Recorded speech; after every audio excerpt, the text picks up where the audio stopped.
نحمده ونصلي على رسوله الكريم اما بعد فاعوذ بالله السميع العليم من الشيطان الرجيم بسم الله الرحمن الرحيم رب اشرح لي صدري ويسر لي امري واحلل عقدة من لساني يفقهوا قولي رب يسر ولا تعسر وتمم بالخير۔ سورۃ المومن آیت نمبر 23 سے 32 تک۔ بسم اللہ الرحمن الرحیم۔ وَلَقَدْ أَرْسَلْنَا، اور البتہ تحقیق بھیجا ہم نے۔ بلا شبہ یقیناً بھی اس کا ترجمہ ہوتا ہے، مقصد یہ ہے، یہ دو ہیں، ایک لام ہے، اسے لام تاکید کہا جاتا ہے، ایک قد ہے، یہ بھی تاکید کے لیے ہوتا ہے، انا جیسے تاکید کے لیے ہوتا ہے۔ بلا شبہ یقیناً کہہ دیں یا البتہ تحقیق کہہ دیں، مطلب اس کا یہی ہے کہ بے شک لازماً ہم نے بھیجا موسیٰ علیہ السلام کو بیایاتنا، اپنی نشانیوں کے ساتھ۔ کیا نشانیاں تھیں؟ 9 نشانیاں بھی مشہور ہیں حضرت موسیٰ علیہ السلام کی، ید بیضا اور عصا بھی ان کا ہے۔ یہ نشانیاں تھیں، وہ سلطان مبین اور واضح دلائل کے ساتھ ہم نے موسیٰ علیہ السلام کو بھیجا۔ الی فرعون و حامان و قارون، فرعون کی طرف اور حامان کی طرف اور قارون کی طرف۔ فرعون تو اپنے وقت کا خدا بنا ہوا تھا، بادشاہ تھا، اور حامان اور قارون اس کے درباریوں میں سے تھے۔ قارون بہت دولت مند تھا۔ فقالو، تو انہوں نے کہا، ساحر کذاب، یہ تو جادوگر ہے، کذاب بہت جھوٹا ہے۔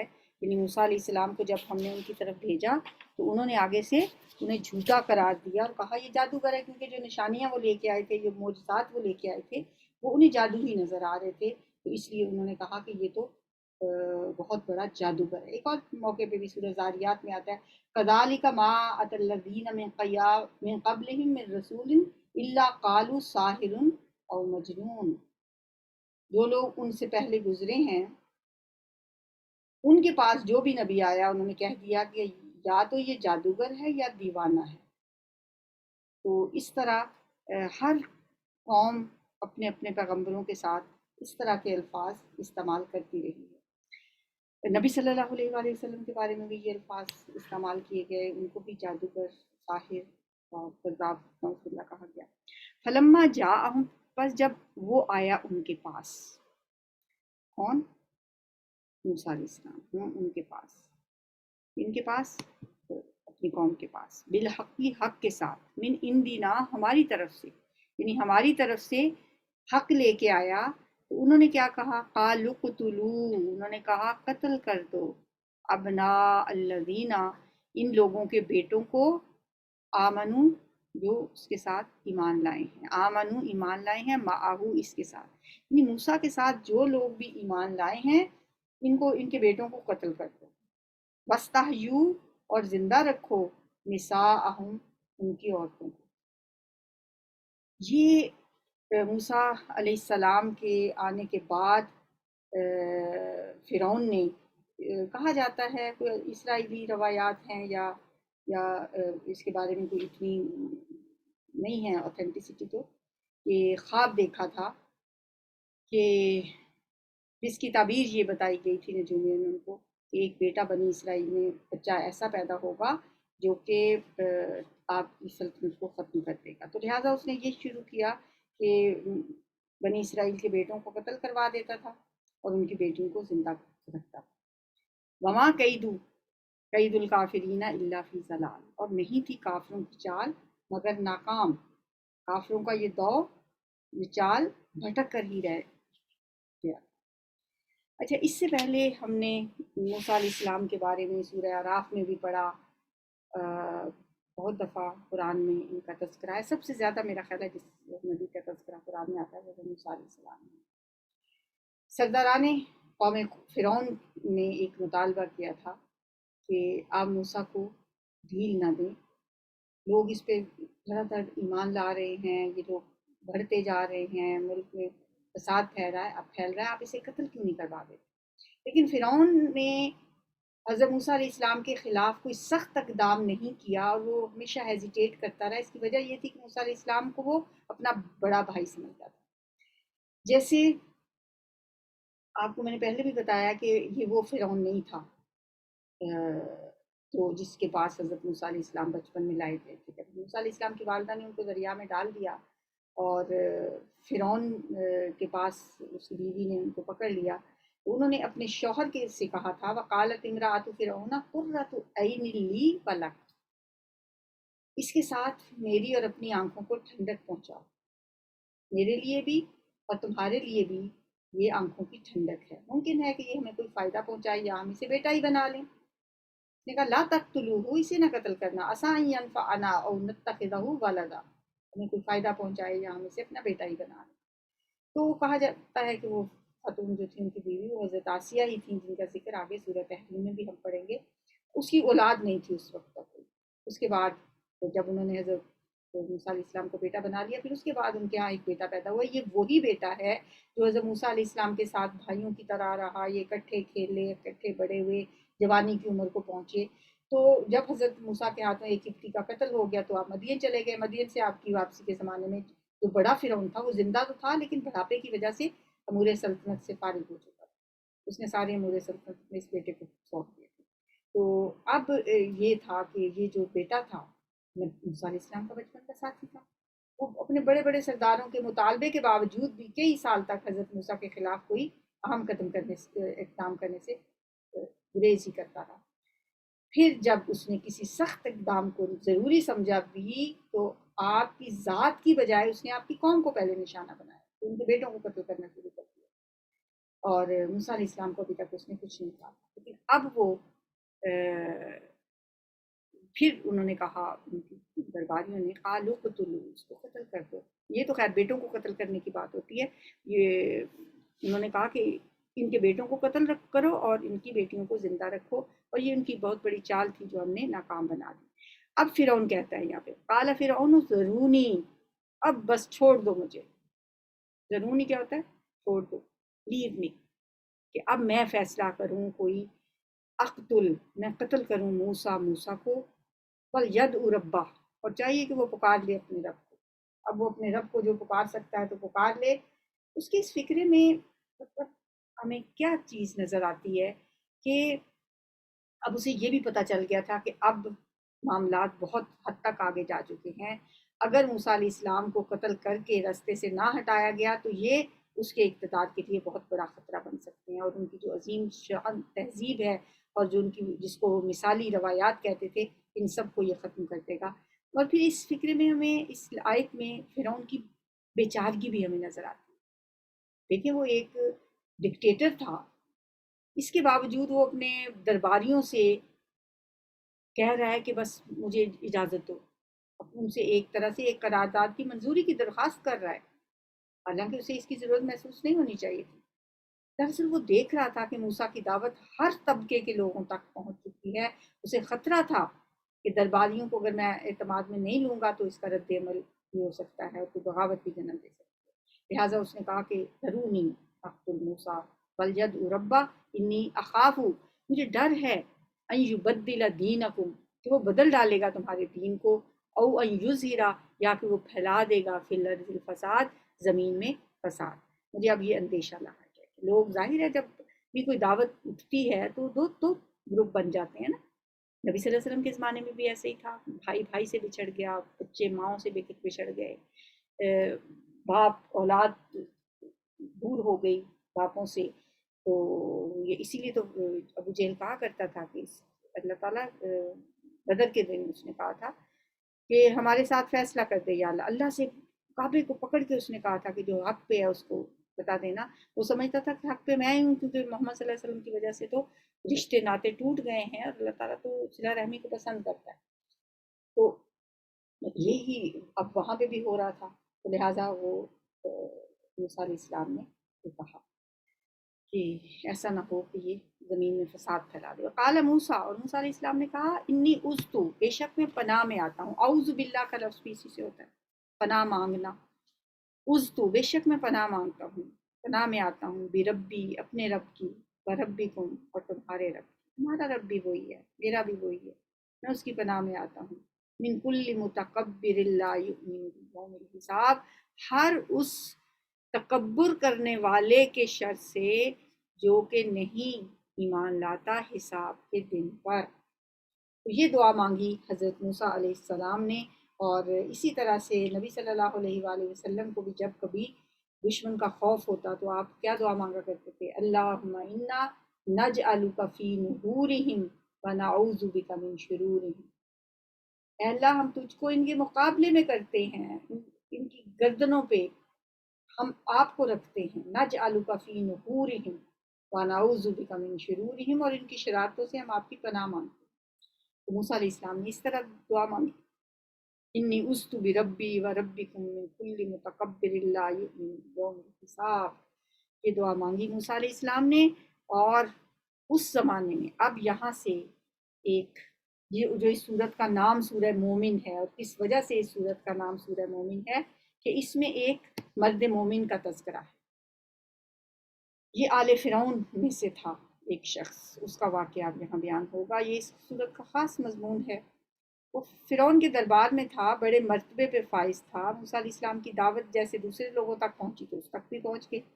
اس کے لیے اللہ نے اس دعوت کے لیے اس کا سینہ کھول دیا اور وہ ایمان لے آیا، لیکن اس نے اپنا ایمان چھپائے رکھا۔ پھر ایک موقع پہ جب فرعون نے اپنی کابینہ کے سامنے حضرت موسیٰ کے قتل کی تجویز رکھی، جیسے ابھی ہم نے پیچھے پڑھا ہے، تو اب اس مرد مومن سے خاموش نہ رہا گیا۔ چنانچہ فرعون کی اس تجویز کے جواب میں اس نے بھرے دربار میں ایک بڑی زبردست تقریر کی۔ اللہ پھر اپنے مومن بندوں کی ناقدری نہیں کرتا۔ اللہ نے اس کو وہ مقام عطا فرمایا، وہ مرتبہ عطا فرمایا، اس کی حق گوئی اور بے باکی کی پذیرائی اللہ نے ایسے کی کہ اس کی پوری تقریر کو قرآن کا حصہ بنا دیا۔ نہ وہ نبی تھے نہ رسول تھے، لیکن اللہ نے ایک اس کی پوری طویل تقریر کو یہاں قرآن میں نقل کر، اس کی کوئی مثال ہمیں اور کہیں قرآن میں نہیں ملتی کہ اللہ نے اس کو کیسے خصوصی اعزاز سے نوازا۔ اور یہ اللہ کی کی شان ہے کہ وہ اپنے بندوں کو قدر افزائی کرتا ہے، وہ اپنے بندوں کو بے قدری نہیں کرتا۔ اب یہاں سے اس مرد مومن کا تذکرہ شروع ہوتا ہے۔ جب فرعون نے قتل کی بات کی دربار میں تو وہ مرد مومن اب برداشت نہیں کر سکا۔ بڑا مشکل ہوتا ہے کہ غیر مسلموں کے درمیان ایک غیر مسلم بن کے رہنا اور اپنے ایمان کو چھپائے رکھنا۔ اب ایسے موقع پہ وہ برداشت نہیں کر سکا اور وہ کھڑا ہوا، اس نے کہا وقال رجل مومن، اور کہا ایک مرد مومن نے، ایک مومن آدمی نے، من آل فرعون، آل فرعون میں سے، یکتم جو چھپائے ہوئے تھا، کاتما یکتم چھپانا ہوتا ہے، ایمانہو اپنے ایمان کو، اتقتلون کیا تم قتل کرتے ہو، آر حمزہ جو ہے نا استفہامی سوال کے لیے، کیا تم قتل کرتے ہو، راجولہ نے کیسے آدمی کو، ان یقولا یہ کہ وہ کہتا ہے ربی اللہ میرا رب اللہ ہے، بس یہی جرم ہے اس کو، اس کہنے کے بدلے میں تم اس کو قتل کرتے ہو۔ وقد جاءکم بالبینات من ربکم، اور وہ آیا ہے تمہارے پاس واضح دلائل لے کر اپنے رب کی طرف سے، بینات واضح نشانیاں لے کے وہ تمہارے پاس آیا ہے۔ وَإِن یکو کاذبا، اور اگر وہ ہوگا، اور ان اگر یکو وہ ہوگا کاذبا جھوٹا، فعلیہ کاذبہ، تو اس پر ہوگا وبال اس کے جھوٹ کا۔ تمہیں کیا کہے گا اس کا جھوٹ؟ اگر وہ جھوٹ بول رہا ہے تو اس کا وبال اس جھوٹ کا اسی پہ پڑے گا۔ وَإِن یکو صادقا، اور اگر وہ سچا ہے، یصبکم تو پہنچے گا تم کو، بعض الذی بعض حصہ اس کا، یعدکم جس کا وہ وعدہ کرتا ہے۔ یعنی وہ تم سے کہتا ہے نا کہ تم اگر اللہ کی پہ ایمان نہیں لاؤ گے تو تم پہ عذاب آ جائے گا، تو اگر وہ سچا ہوا تو پھر وہ عذاب تم تک پہنچ کے رہے گا، پھر تم اس عذاب سے بچ نہیں سکو گے۔ ان اللہ لا یہدی، بے شک اللہ تعالیٰ نہیں ہدایت دیتا، من ہوا مسرف کذاب، اس شخص کو جو حد سے بڑھنے والا ہو یا جھوٹا ہو۔ اگر یہ جھوٹا ہوتا یا مسرف ہوتا، زیادتی کرنے والا ہوتا، تو اللہ اس کو ہدایت پہ نہ لاتا۔ یا قومی، اے میری قوم کے لوگ، لکم الملک اليوم، آج تم کو بادشاہی حاصل ہے، آج تمہارے پاس ہے ملک، آج ظاہرینا غالب ہو فی الارض زمین میں، آج تمہیں غلبہ حاصل ہے زمین میں، تمہارے پاس بادشاہت ہے، حکمرانی ہے، فمن ینصرنا، تو کون مدد کرے گا ہماری، من بعث اللہ، اللہ کے عذاب سے، ان جاءنا، اگر وہ ہمارے پاس آ گئے۔ ڈرو اس دن سے کہ ہمارے پاس اللہ کا عذاب آ جائے۔ اب اس کے جواب میں فرعون جواب دیتا ہے مرد مومن کی بات سن کے۔ اب یہاں سے بھی فرعون کی کچھ بیچارگی سی نظر آتی ہے کہ ایسے نہیں ہے کہ وہ مطلق العنان ہے اور ڈکٹیٹر ہے، وہ تو یوں بھی کر سکتا تھا سر قلم کر دو اس کا، لیکن اس نے کیا کہا؟ ما اریکم، نہیں میں دیکھتا یا دکھاتا تم کو، الا ما، مگر، ارا، جو میں دیکھتا ہوں۔ میں نے جو تم سے بات کی ہے نا، میں نے وہی کی ہے جو مجھے نظر آیا۔ میں تمہیں وہی کچھ دکھا رہا ہوں جو مجھے نظر آ رہا ہے کہ یہ ہماری تہذیب و ثقافت کو تباہ و برباد کر دے گا، یہ ہماری حکومت پہ قبضہ کر لے گا، یہ ملک میں فساد پھیلائے گا، مجھے تو یہی نظر آتا ہے۔ قال فرعون نے کہا ما اریکم، نہیں میں دکھاتا تم کو، الا مگر، ما ارا، جو میں دیکھتا ہوں، وما اہدیکم، اور نہیں میں رہنمائی کرتا تمہاری، الا سبیل الرشاد، مگر بھلائی کے رستے کی طرف، میں تمہیں بھلائی کا رستہ بتا رہا ہوں۔ اور اب دیکھو اسے یہی نظر آ رہا تھا، وہ کہتا ہے میری بتائی ہوئی راہ ہی صحیح ہے، حالانکہ ایسا نہیں تھا، کیونکہ سورہ ہود میں کیا اللہ تعالیٰ فرماتے ہیں، وما امر فرعون برشید، فرعون کا جو حکم تھا وہ بھلائی والا نہیں تھا۔ اب مرد مومن آگے سے جواب دیتے، قال الذی آمن، اور کہا اس شخص نے جو ایمان لایا تھا، یا قوم، اے میری قوم، انی، بے شک میں، اخاف، میں ڈرتا ہوں، مجھے خوف ہے، علیکم، تمہارے بارے میں، مثل یوم الاحزاب، گروہوں والے دن کی طرح، یعنی پچھلے زمانے میں جو گروہوں پہ جو دن گزرے تھے، جو عذاب کے دن گزرے تھے، مجھے خطرہ ہے کہ تم پر بھی کہیں ویسا ہی عذاب نہ آ جائے۔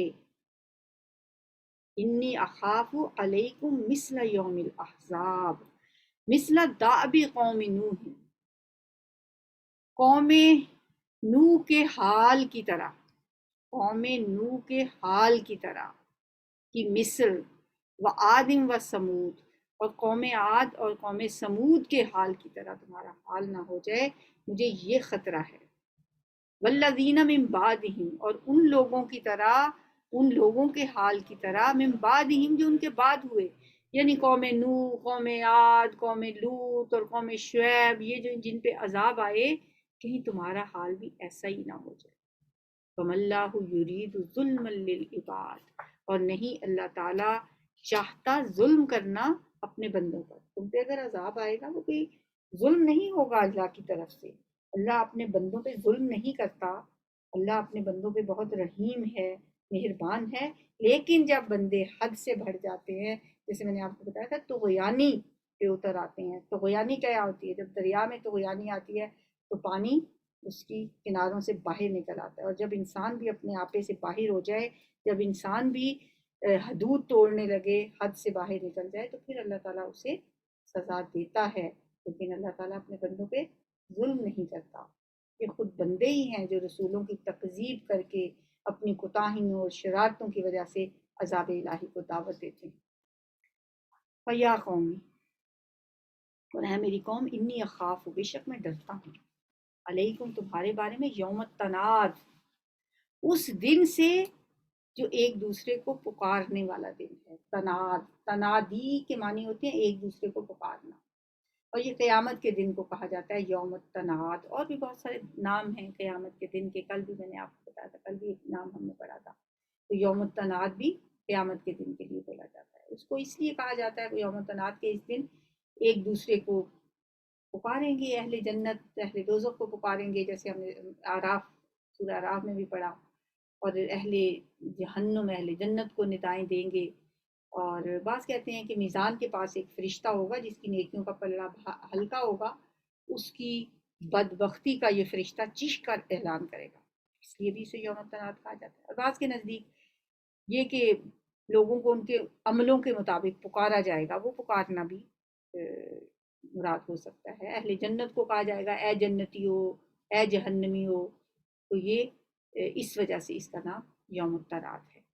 تو مرد مومن نے کہا کہ میں تمہیں یوم التناد سے ڈراتا ہوں، اس دن سے ڈر جاؤ. تو یہ تو سلسلہ الحمدللہ ہمارا جاری رہے گا.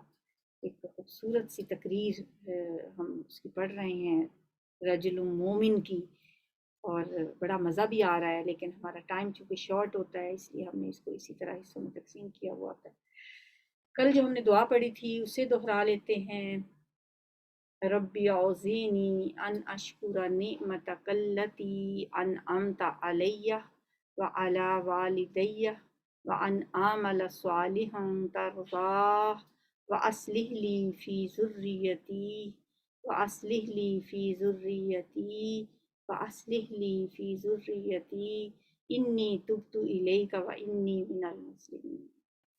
یہی دعا ہم نے تھوڑے سے فرق کے ساتھ سورہ نمل میں بھی پڑھی تھی. سورہ نمل کی آیت نمبر 19 میں جب حضرت سلیمان علیہ السلام کا لشکر جا رہا تھا اور آگے سے چیونٹیوں کی ایک انہوں نے فوج دیکھی، چیونٹیوں کا ایک نیچے زمین پہ دیکھا کہ بہت ساری چیونٹیاں ہیں، اور ان کو ایک جو ملکہ چیونٹی ہے وہ پکار کے کہہ رہی ہے.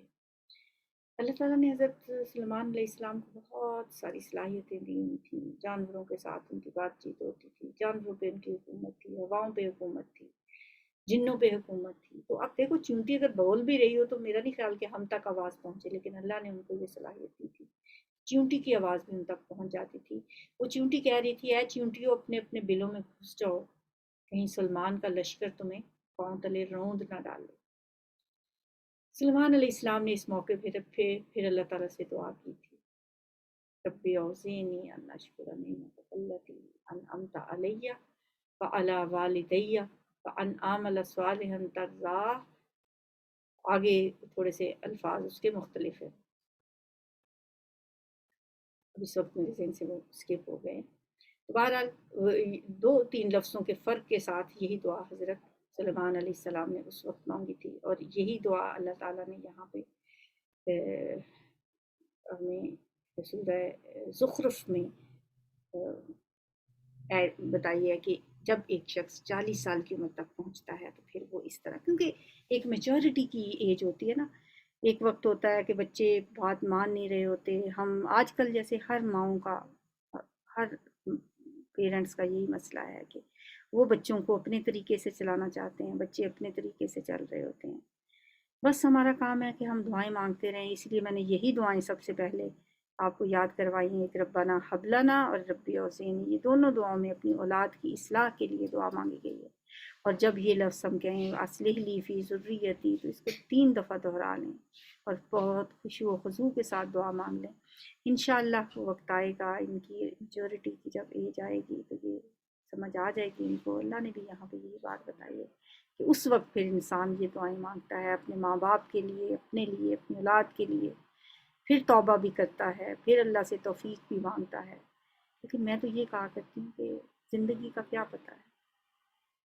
آج کل تو ہم دیکھتے ہیں جو ڈیتھس ہوتی ہیں 30 سال 35 سال، عمریں کم ہو گئی ہیں.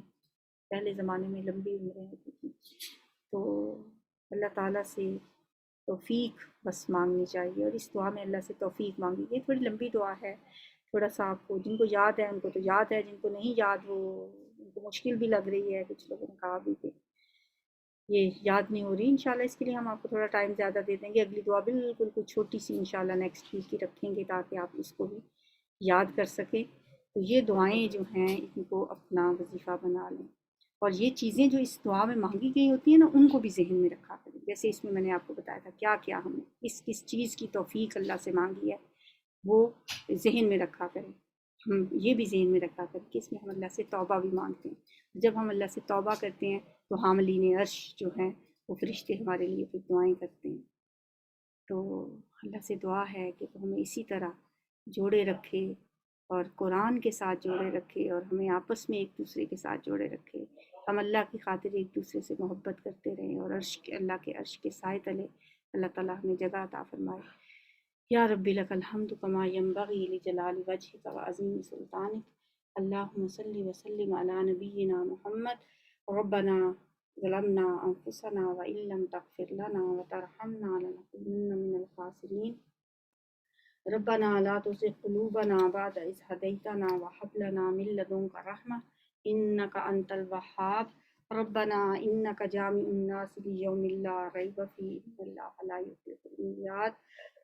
ربنا هب لنا من أزواجنا وذرياتنا قرة أعين واجعلنا للمتقين إماما. يا حي يا قيوم برحمتك نستغيث. ربي أوزعني أن أشكر نعمتك التي أنعمت علي وعلى والدي وأن أعمل صالحا ترضاه وأصلح لي في ذريتي إني تبت إليك وإني من المسلمين. ربنا ظلمنا أنفسنا وإن لم تغفر لنا وترحمنا لنكونن من الخاسرين. اللهم اغفر لحينا وميتنا وصغيرنا وكبيرنا وذكرنا وأنثانا. اللهم من أحييته منا فأحيه على الإيمان ومن توفيته منا فتوفه على الإسلام. اللهم لا تحرمنا أجرهم ولا تذلنا بعدهم. رب ارحمهما كما ربياني صغيرا. اللهم طهر قلبي من النفاق.